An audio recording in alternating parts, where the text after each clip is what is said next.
Welcome back to High School Backhouse Podcast. My name is Jake. I am here with Kyle, and we are here to talk to you about the top 10 quarterbacks of the 2023 NFL Draft Class. Before we get started, make sure to hit the like button, subscribe, leave a comment if you like the video, follow us on all our socials, High School Backups, Facebook, Twitter, Instagram, and TikTok. Other than that, we're going to jump right into it. We're going to start with some honorable mentions because we're going to go bottom to top, quarterback 10 to quarterback 1. The names that were close but didn't make the list include guys like Max Duggan, Aiden O'Connell, and Clayton Tune. Max Duggan was incredibly close to quarterback 10, and I love the fact that Max Duggan is a bona fide leader. I just don't necessarily think his play style translates to the NFL as well as the guys that are above him. But he will be a really good backup for somebody who picks him up, and if his game translates, he'll be a backup for a long time. If he doesn't, he'll be a backup for 4 years and go do something else. Aiden O'Connell and Clayton Tune a little bit less so, but let's get right into it. Quarterback 10 is Jaren Hall. For those of you who don't know, Jaren Hall is going to be a 25-year-old rookie. He's 6'1", 205. We have a video comparing him and a couple other quarterbacks on the channel, and what I like about Jaren Hall is the combination of arm strength and athleticism, which is really what landed him at quarterback 10. His accuracy is a little faulty. He tends to have real problems facing pressure. He does this weird thing where he floats backwards. I don't love it. Honestly, again, documented not being really high on him, but he's got a lot of upside if he gets worked into the right system. For a guy who's already 25, you really don't want to hear the word development, but he's a developmental quarterback. He's a guy who, you can bring in. He'll be your third string quarterback his first year. He might be able to be a backup for a little bit and could be serviceable.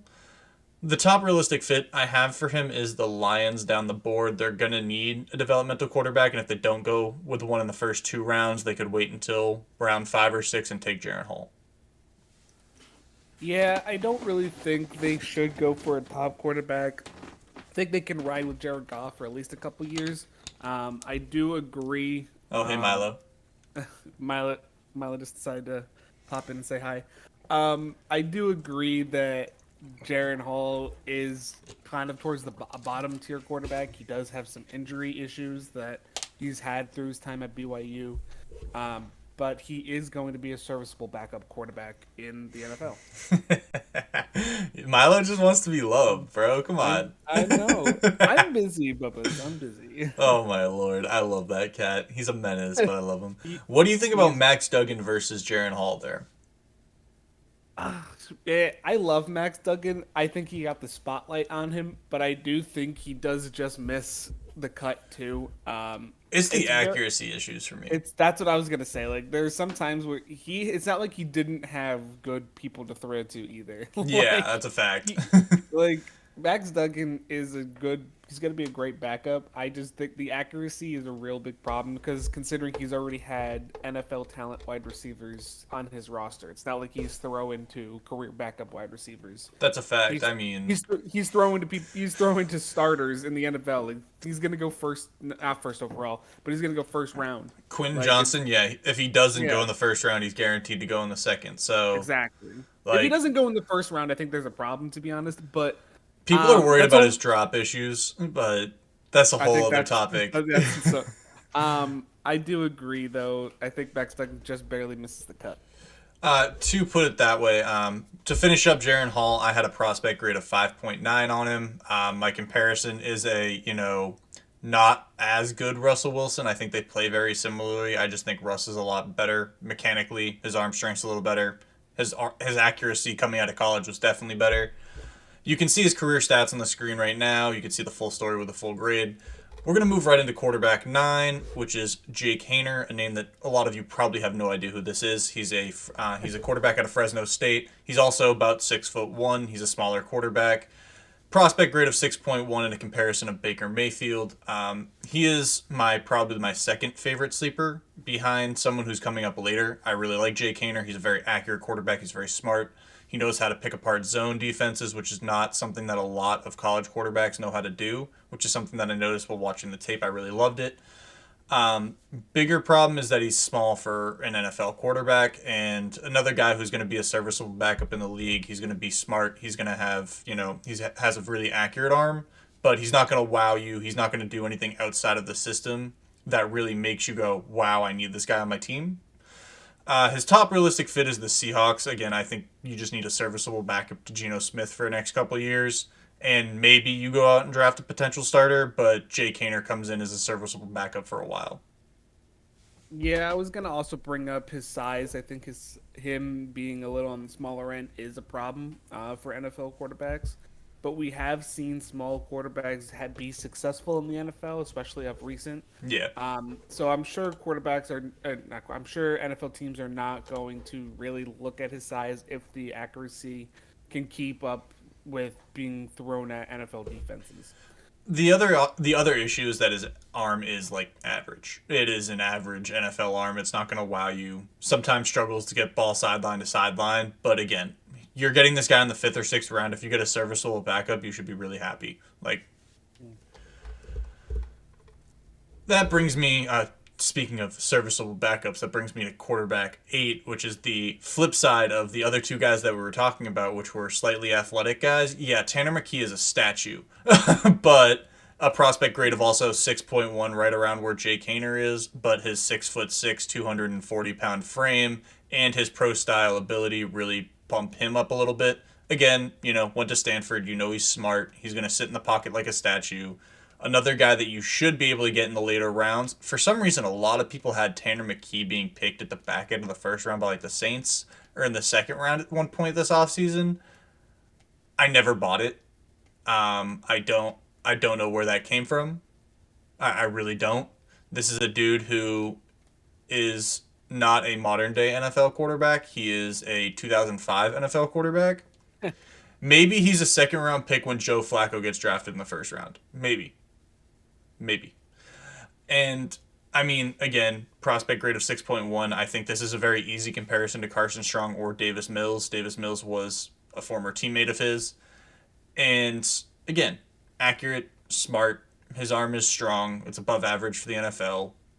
And again, if you get a serviceable backup in the 5th and 6th round, why would you complain? Yeah, Tanner McKee's kind of someone who confuses me a little bit. Like he just isn't mobile at all. and, Zero. There's zero mobility. and he just can't be that successful in this league with zero mobility. So I'm curious to see like how that will pan out when it comes to NFL translation. Like he has a great arm, so he has that going for him. Makes incredibly smart decisions. Listen, So like, my note on Tanner McKee is that he's less athletic than an old Tom Brady. yikes! Like, yeah, oh man. No, again, not a knock. I think he's going to be a decent backup quarterback. Like, if your team needs a serviceable backup, maybe. My top fit here is the Vikings, especially with Kirk Cousins getting older. He's not really all that mobile. You can probably let Kirk teach Tanner for a bit, and then once Kirk is done, Tanner McKee takes over, or if it doesn't work out, you can go and draft your quarterback then. But again, I don't see Tanner ever developing into something that is a starter in the NFL. What you see is what you get with him. He's a statue in the pocket, and he's going to distribute the football. It is what it is. I mean, he was working with some less, how do I say this, skilled talent at Stanford, especially over the last 2 years. Their team hasn't been very good. They haven't recruited well. And so maybe he actually develops into something with some better talent around him. But as far as I can tell, he's a serviceable backup. yeah, I agree. Oh, this brings me to my favorite quarterback prospect of the class. Quarterback 7 out of UCLA, Dorian Thompson-Robinson. I gave him a prospect grade of 6.6. I think there is a significant jump between him and Tanner McKee. Like, there's a significant drop-off between quarterback 7 and quarterback 8. His comparison for me is Marcus Mariota. He's slightly smaller. Again, 6'1", 6'2" area, 210. But there is a lot of experience with Dorian Thompson-Robinson. What you'll notice on tape is from year 1 to year 5, he got better every year. He started between the ages of 18 and 23 at UCLA. He started all 5 years he was there. There's also the benefit of him having all of that experience and only being 23 years old. That is also a bonus. And what you're going to notice about Dorian Thompson-Robinson is, first and foremost, his arm is live. I think he has an underrated arm, to be quite honest with you. Not a lot of people are talking about how good his arm is.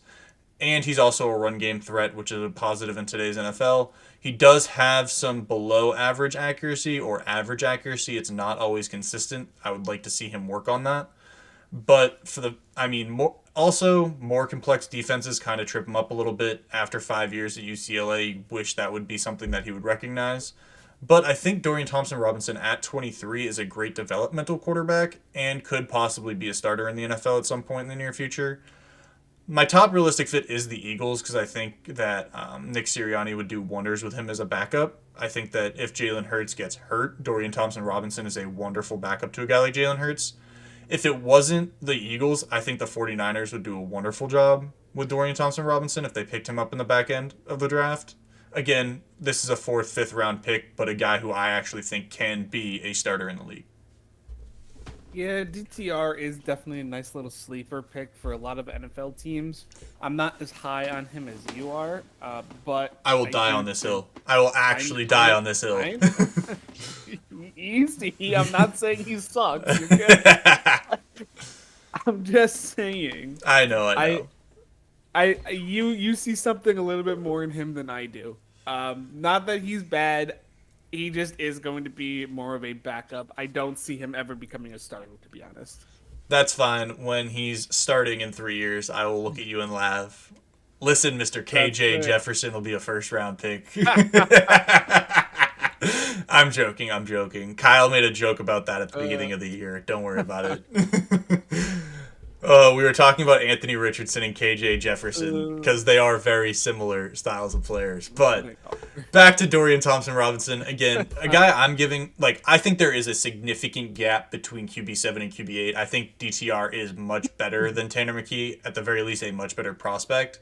And so, I'm really high on him. I like him. I think he's a great fourth, fifth round steal. If you can get him in the fourth round, I think you're getting a really good football player. Which I know you're going to love the next quarterback on the list when we're talking about really good football players. My quarterback 6 is actually Stetson Bennett. I think a lot of people are going to be mad at me for putting him this high on the list. But my tune has kind of changed on Stetson Bennett. I didn't love him throughout the season, and I didn't love him his entire time in college. I didn't think he would be this high on the list. I didn't think he was a top 7 quarterback coming into my actual quarterback evaluations. But again, what I noticed with Stetson Bennett is much what I noticed with Dorian Thompson Robinson, where he got better, he continued to succeed. And yeah, Georgia has a lot of talent right now, but the only first round pass catcher I think they have on that team currently is Brock Bowers. Maybe Darnell Washington sneaks into the first round because of athletic upside, but Brock Bowers is an X factor and an actual mutant of a human being. He might actually be the best player in next year's class without a doubt. But Stetson Bennett looked really, really good. Really good.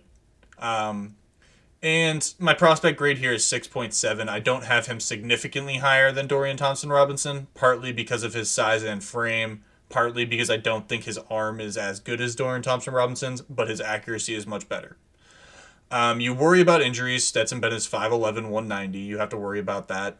And again, I don't think he'll ever be a starter, but if you need a guy who's going to come in as a backup if your starter gets hurt and just distribute the football, that is what you get with Stetson Bennett. He's going to distribute the football, he's going to play point guard, he's going to be a field general, which is why I think that if he landed on the 49ers, he'd be very successful.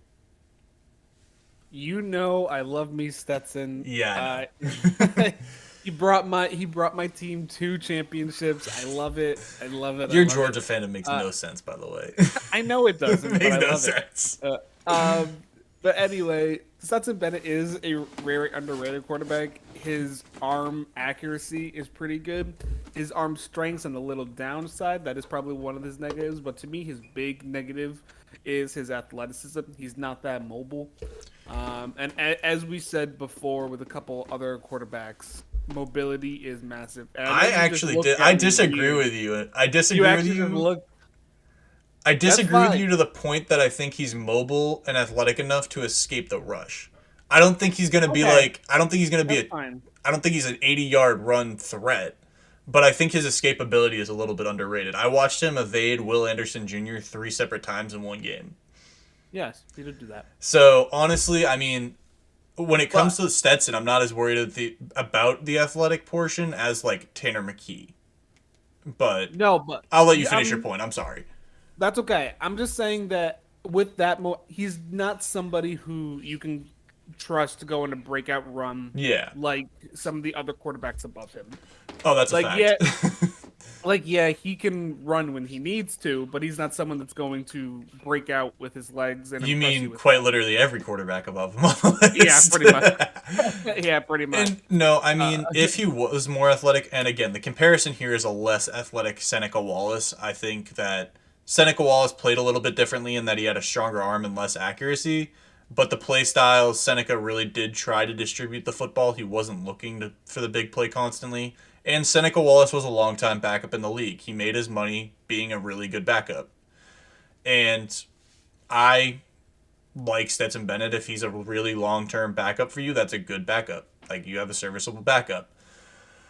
I do think you're understating how athletic he actually is. I think he has enough mobility to escape the pocket and create big plays, not with his feet, but with his arm. I can see Molly right there. Hello, Molly. How are you? Your animals are all over the place today. They are. She's trying to eat my breakfast, and I'm not having it. Molly, get down. Oh my lord, Uh, Molly, go see Riley. Riley's not here. I am single. I am single parenting this right now. I am struggling. Oh my lord, that's funny. But yeah, I mean, 6.7 grade on Stetson Bennett's pretty good. I like Stetson Bennett. I am higher on him than I originally was, and I think he can be a really good long-term backup. Let's move on to QB5, who, again, there is a bit of a jump between QB5 and QB6. I think Hendon Hooker is significantly better than Stetson Bennett. And let's talk about why I have Hendon Hooker at QB5. I know some people have him as high as QB3. I don't think anybody has him in that 1 to 2 range. I think QB5 is normally the lowest he'll go, and that's really where he is getting placed. And this would be higher if he wasn't 25 years old, if he wasn't coming out of Tennessee's system, which is really quarterback friendly, and he wasn't coming off an ACL tear. It would also be higher if he could hit a deep ball to anybody not named Jalen Hyatt, but he can't. And again, I'm not as high as everybody else is on Hendon Hooker. I recognize the fact that he is quarterback 5 in this class, at least somewhere in there. He's a good late second, early third round pick. I don't buy the first round hype. I mean, some people in the NFL, apparently there are rumors right now that he's not getting out of the first round. I don't love it. He has some wonderful traits. He is, athletic. He's got a big arm. He is smart. But he also worked out of the Tennessee offense, which nobody gets bumped. You don't get bump and run. There's no press coverage because it's a wide receiver stack. The way that the offense works makes it absolutely impossible. And it's an incredibly, notoriously quarterback-friendly system. Like, notoriously friendly. And his accuracy leaves a lot to be desired. He misses simple throws a lot, and he can't hit a, like I said earlier, he can't hit a deep ball to anyone not named Jalen Hyatt. Every time that he threw a deep ball that was completed, it was to Jalen Hyatt, almost consistently. Again, a 7.0 prospect grade. I think he's very similar to what Geno Smith was coming out of college. He does have a lot of production, and he doesn't turn the ball over. That is one thing I forgot to mention. He never turns the ball over. He's got 12 total interceptions in his career, and I think he had a total of 5 while he was starting for Tennessee over the course of 2 years. He does have a fumble issue, though, doesn't he? He does have a fumble issue. He has a slight fumble issue. He doesn't. What I meant by he doesn't throw interceptions at all. Like rarely ever. He does have a slight fumble issue. I think he averages about 4 or 5 a year, somewhere in there. And if you have a run game threat, you don't want him to fumble the ball, obviously. I also think that he needs to be in an RPO system. I don't think he translates well to a pro-style system automatically, and if you want a guy to be a developmental quarterback, especially at the age of 25, you need it to be a friendly system, which is why my top realistic fit for him is the Dolphins. I think he would probably thrive as Tua Tagovailoa's backup. Problem is, I don't think that he's going to get to a spot where the Dolphins can draft him in the late second, late third round because there's so much hype in the NFL surrounding Hendon Hooker being a first round pick. Now, I'm not sure if the Dolphins are even allowed to trade up technically. I think they can. Because they did lose their first round pick, for anyone who's unaware. Yeah. I'm not sure if like one of the like not reasons, like one of the stipulations is they also can't trade up. I think they can. I don't think they have a bar on that. I guess we'll find out in a couple weeks. I'm not sure. Um, but But anyway, you also don't want to waste a first round pick on a backup quarterback when you have No, a lot that's of other needs. that is also true. I'm also not that high on Hendon Hooker, but I don't think it's that big of a drop off between him and Stetson Bennett. To be honest, I'm not saying Stetson Bennett is better than Hendon Hooker. I'm not that crazy, but I think there is a slight closer range, to be honest, and that's only because of Hendon Hooker's accuracy to me. I don't see what other people are seeing. Like, don't get me wrong, I have been very wrong about NFL quarterbacks before. I am not a genius by any means Yeah. when it comes to rating quarterbacks, but I just don't love what I'm seeing when it comes to him. So, I think a lot of people, again, I think it's the arm combined with the mobility. A lot of people think they can mold that into something that'll be really productive. So I understand the hype. And he had 25 rushing touchdowns over the course of his career. He had 105 total touchdowns. So obviously the dude produces, which is much more than I can say for Stetson Bennett, who had a total of 80. Which is also good. I think Stetson Bennett started a little bit longer. I might be wrong about that. But he started 3 years. yeah, I think Hendon Hooker started 2, maybe 3, depending. I think he might have started 1 year at Virginia Tech. I forget. But honestly, again, I see it. I just don't think I'm not as high as everybody else is. That's really where I'm at. Again, Hendon Hooker's a very good quarterback. I think the prospect grade of a 7 versus Stetson Bennett's 6.7 is pretty accurate. You can disagree with that. You can think it's a little bit closer. That's fine. I'm going to move ahead to QB4, who has dropped a little bit in my ratings. Not because of anything that he's done, more because of what others have done, and just some slight issues that I've noticed with his game throughout the combine process and some different things, and him maybe not being as like God gifted with his arm. Will Levis, quarterback 4. I do have a prospect grade of 7.1, so I only have him slightly ahead of Hendon Hooker. The comparison here for me is Drew Bledsoe, and this is more because Levis's floor, I think, is as high as Hendon Hooker's, and I think his potential is slightly better. He's got a huge arm. That's first and foremost. He's also athletic enough to escape the pocket, pick up first down with his legs. He does all of those things really well. He's very athletic, and his frame is just out of this world. He is the prototypical what you want in an NFL quarterback, except he's bigger than that. I think he runs about 6'3", 230. I think that's he's built like Drew Bledsoe, who is a couple inches taller and about 10 pounds heavier. Which is why the comparison to Drew Bledsoe comes up: the body size, the big arm, the playability, the way they work from the pocket, stuff like that. Obviously, the thing with Will Levis is the accuracy issues, which I think are mechanical and fixable. And he has otherworldly confidence. Otherworldly confidence. And apparently, the rumor says that he's an incredible leader, which I think tacks on to that being QB4 and that prospect grade. He has, turnover. He's turned over the ball a lot. He had 25 interceptions in, I think, 2 or 3 years of starting at Kentucky. I also think he produced with having less talent at Kentucky than in the rest of the SEC. I think that's very clear. They don't have a lot of talent at Kentucky. They don't produce as much as other SEC teams. And Will Levis being a winner, having a winning record at Kentucky, shows a lot. I think a lot of people are downplaying that, which is why I say ignore this overall productive stats and look at the player and who you're scouting, because stats don't necessarily tell the full story. Sorry, stat nerds, they don't. The top realistic fit here, I think, is the Raiders. I think he would do really well in Josh McDaniel's system, and I think he would really work well with Devontae Adams, Hunter Renfrow, Jacoby Myers, and guys like that. I would love, if they do add Will Levis, I would like to see them add an over-the-top threat so that he really can use that arm strength to the best of his ability. But that is something that I would say is a great fit. Also, specifically, Will Levis struggles throwing to his left, which is something that mirrors a guy by the name of Rick Mirror, who was drafted by the Seahawks in the 1990s. He struggled throwing to his left a lot, and it was a mechanical issue. and it is fixable, but it's something that he's going to have to work on. Yeah, I like Will Levis. I do think he is. I think he's kind of been underrated.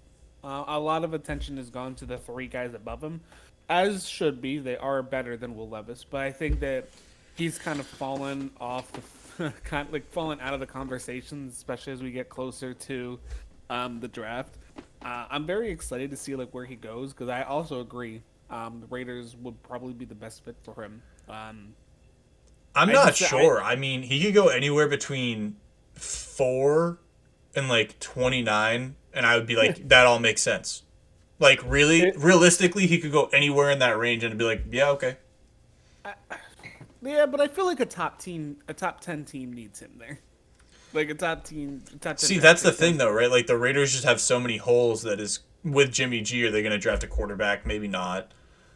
I think they should. If the Texans decide to go the team building route, I mean, it's one of those things like, oh, they didn't draft Bryce Young or C.J. Stroud at 2, and they decided to build their defense. The Lions didn't Honestly, take him. if the Texans do not draft a quarterback, they are the biggest joke. Honestly, I Draft can't blame them if they don't. I'm not gonna lie to you. what? I don't. They're okay. Their No. team isn't. No, their team isn't good. I can't blame them if they Right. don't. Their team's not good, but their team is going to be better than it was this year. They're not going to be able to get any of the top tier quarterbacks in next year's draft. I don't Take think that's your guy true. now. I don't think that's true. I think if they go the team building route right now and then take a guy next year, including Caleb Williams, Drake May, and or anybody else that Shadon Sanders may be showing up, Quinn Ewers is going to be there. I think there's I'm a not lot high of. on him, but I love Quinn Ewers. I know you do. I But fucking love Quinn Ewers. I know you do. Oh no, but Half honestly, quarterback Houston. My God. no, but you're right. Will Levis probably will go in the top 10, but the point stands. If he goes anywhere between 4 and 29, it all makes sense. Yeah. I don't think he yeah, falls. I don't think he falls much past the Bucks at 19. If he does fall, I don't think he falls much past that. But hey, Bucks could nay. He would be a good fit there. now let's talk about my actual favorite quarterback in this class, not just my favorite sleeper. Quarterback 3 is Anthony Richardson, and I think we all understand why. Prospect grade of 7.3. Comparison is Cam Newton. May not have the production of Cam Newton coming out of Auburn, but there were different offenses. Anthony Richardson's played the quarterback position much less time than Cam Newton has. Anthony Richardson has only played the quarterback position full time for I think 2 or 3 years. And let's talk about how Anthony Richardson overtook Will Levis on my draft boards. Let's just talk about the fact that he throws the football better. Even if he is less accurate, there is touch on his passes that Will Levis simply doesn't have. His arm is as strong, if not stronger, than Will Levis's, which everybody really believes that Will Levis has the strongest arm in this class. I will raise you Anthony Richardson. He also runs a 4.4440, which, I mean, let's be very, very honest. Anthony Richardson is the most athletic quarterback prospect to ever enter the NFL. He is 6'5", he is 240 pounds, and he runs as fast as Michael Vick does. I don't know what else to say.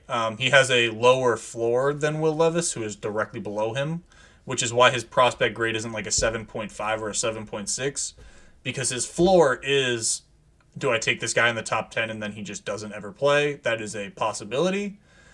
But what you get on the back end of that is the highest ceiling of any quarterback possibly ever. Also, the top fit would be the Lions. I think he needs to sit for a couple years. Yeah, I wasn't gonna quite say the Lions. I was actually gonna say the Colts. Yeah. I do think he does need to sit for a couple years. But I mean, Lions wouldn't be bad to be honest. I think learning under Jared Goff would make sense. I just don't think he'll fall that. I also hard, just think to be he honest. fits Dan Campbell's personality so No. well. Oh, I love Anthony Richardson. I feel bad that he played for Florida in the SEC and got pretty demolished. I mean, didn't have a bad record. What was it? They were fun. They had a winning record. Like, they were fun. Yeah, they weren't awful. Let's also be real. Outside of Kyle Pitts and Antonio Callaway, who never played with Anthony Richardson, Florida isn't the Florida of 2000, like the Tim Tebow years, they have not had Yes. NFL weapons on offense for a long time. And so it's not like Anthony Richardson is trying to produce with NFL level talent, and he still produced. Did he not play with Kyle Pitts last year? Really? Kyle Not last- two- Kyle uh, Trask two- was throwing to Kyle Pitts 2 years ago. That's right. Kyle Trask. That makes sense. LOL, Kyle Trask. Um, What, you mean future starter in Tampa Bay? so sad. So So sad. dumb. So dumb. But Anthony Richardson, I do really like his style of play. He's very mobile. He has an insane arm. Nuts. Holy crap! That his arm is insane. His accuracy is phenomenal. He realistically could be a starter right away. I don't Shouldn't be. I don't think I think that's he true. shouldn't be. I think he absolutely can. I'm not saying he should, but Yeah. he can. Is what I'm saying. If he is, it'll be very similar to Josh Allen, who had to Yes. grow his I agree. the numbers are very comparable, except Anthony Richardson is more athletic than Josh Allen, which scares the ever living shit out of me. Josh Allen also had a better arm, though. To be honest. I don't think that's true. I think Not- they're very not by very much. similar. Yeah, Like- similar. But Josh Allen's arm coming out of Wyoming was insane. Trust me, I know. I was very very high on Josh Allen, and when he wasn't the first quarterback taken, I was pissed. The minute he went to Buffalo, I was like, "Fuck."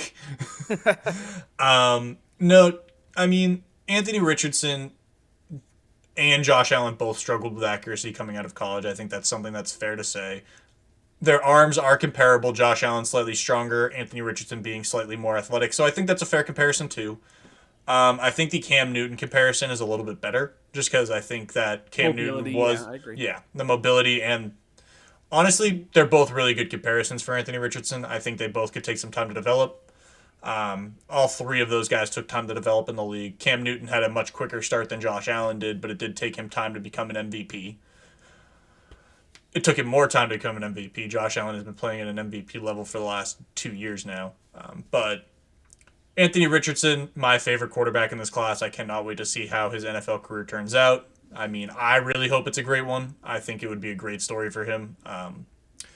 But on that note, let's talk about the place where we had our biggest disagreement, QB1 and QB2. QB2 is CJ Stroud. It is. It's CJ Stroud, and I'm not sorry. The prospect grade is a 7.9. Again, you see a jump between Anthony Richardson and CJ Stroud. I think the top two quarterbacks in this class are the top two quarterbacks in this class, and I don't think it's particularly close. I have the comparison of Matt Ryan. I think they play incredibly similar. Matt Ryan had a bit of a stronger arm and was less athletic, but they both play a very great field general role from the pocket, where Matt Ryan did a little bit more moving in college and probably will do a little bit more moving in the NFL, even though CJ Stroud is more athletic than Matt Ryan, which is a really weird thing to say. Let's talk about CJ Stroud's absolute superpower, which is ball placement. This man is a god when it comes to ball placement. He just never misses. He never misses. I mean, it's easier when you have 5 yards of separation and throw to 5 first-round wide receivers over the course of 2 years, but it doesn't negate the fact that he is incredible when it comes to placing the ball where only his receiver can get it. The problem is his footwork breaks down when he faces pressure. He's not as creative as he should be. And, I mean, again, when you're throwing to 5 first-round wide receivers, it makes it really difficult to give you a really high grade because you're throwing to guys who have 5 yards of separation on every play.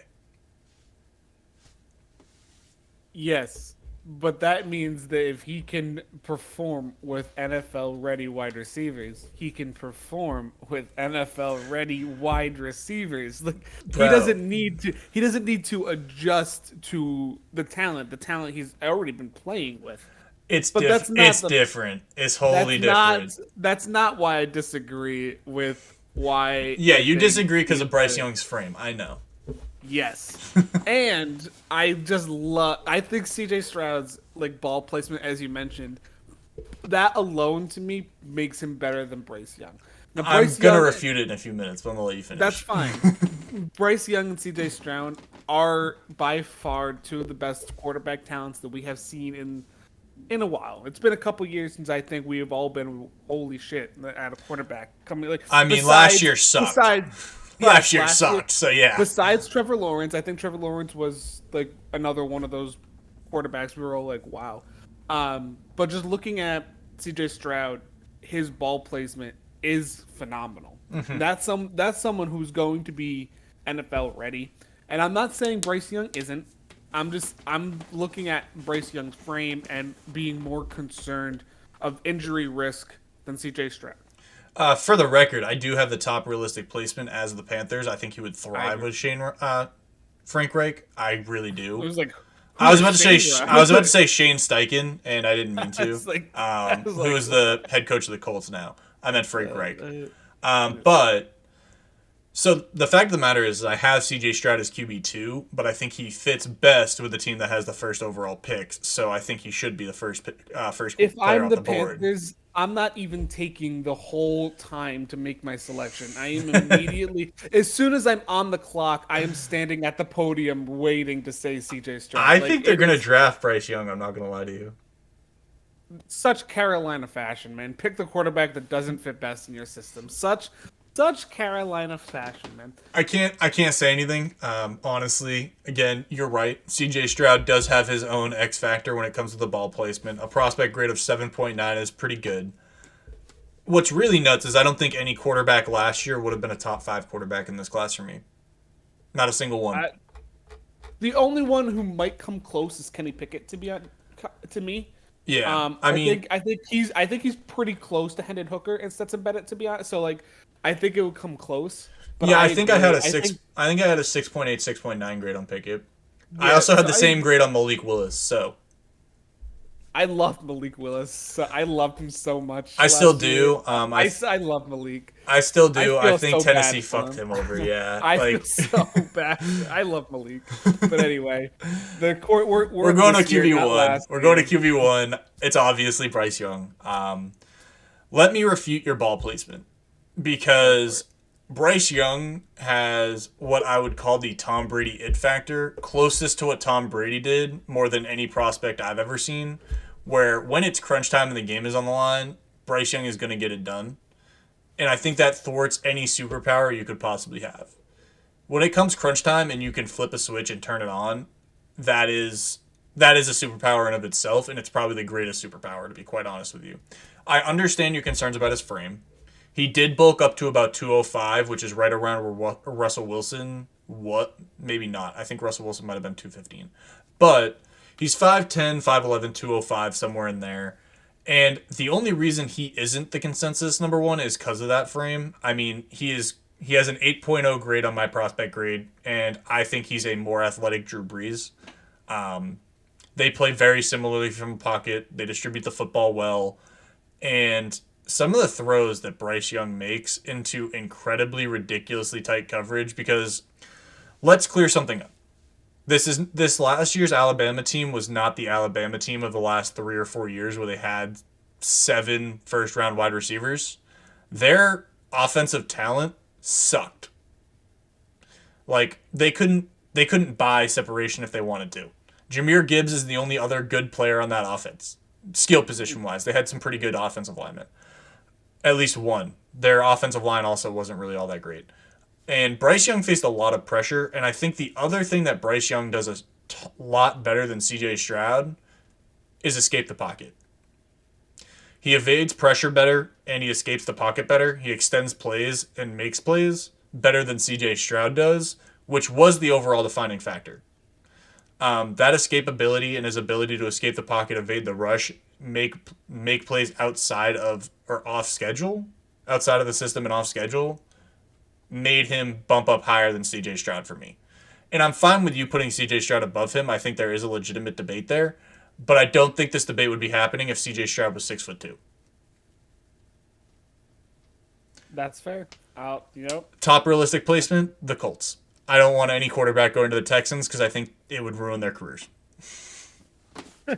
I disagree with that. I don't think it would ruin their career. I do. There's no line, no do. weapons, and nothing to say. It's a barren wasteland for quarterbacks. What do you mean no weapons? Dalton Schultz? Dalton Schultz isn't a weapon, dude. What? Dalton Schultz is a nice security blanket, but he's not a weapon. He's a weapon. No, he's not. He will tear up. Who are you gonna throw to? Bobby Trees? Yeah, okay. I'm not saying he needs to start right away. Jeez. What? If he goes to Houston, he doesn't need to start right Yes, away. he does. Yes, he does.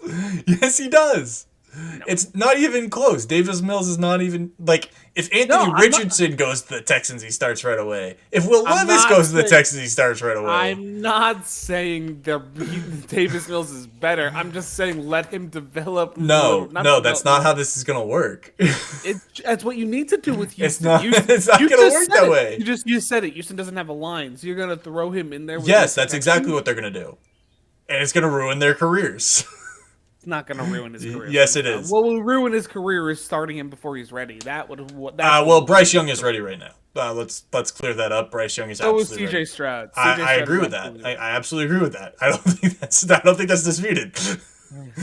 No, honestly though, at the end of the day, Bryce Young and CJ Stroud are quarterback 1 and 2, and that is I'm gonna draw a hard line right there. At the end of the day, they are 1-2, whichever ones you want to put. If you are that high on Anthony Richardson, I would tell you to pump your brakes because the floor is a lot worse than you think it is. Like, the floor of Anthony Richardson is out of the league in 3 years, but his boom is a great starter for the next 18, so you take your chances. In order, I've got quarterback 1, Bryce Young, quarterback 2, CJ Stroud, 3 is Anthony Richardson, 4 is Will Levis, 5 is Hendon Hooker, 6 is Stetson Bennett, 7 is Dorian Thompson-Robinson, 8 is Tanner McKee, 9 is Jake Haener. Quarterback 10 is Jaren Hall, with the honorable mentions of Max Duggan, Clayton Tune, and Aiden O'Connell, who all came in that 5.7, 5.8 grade range, right below where Jaren was, which is why they need to be mentioned. But on that note, Kyle, do you have anything else to say? Yeah, CJ Stroud is better than Bryce Young. That is my closing argument. The defense res.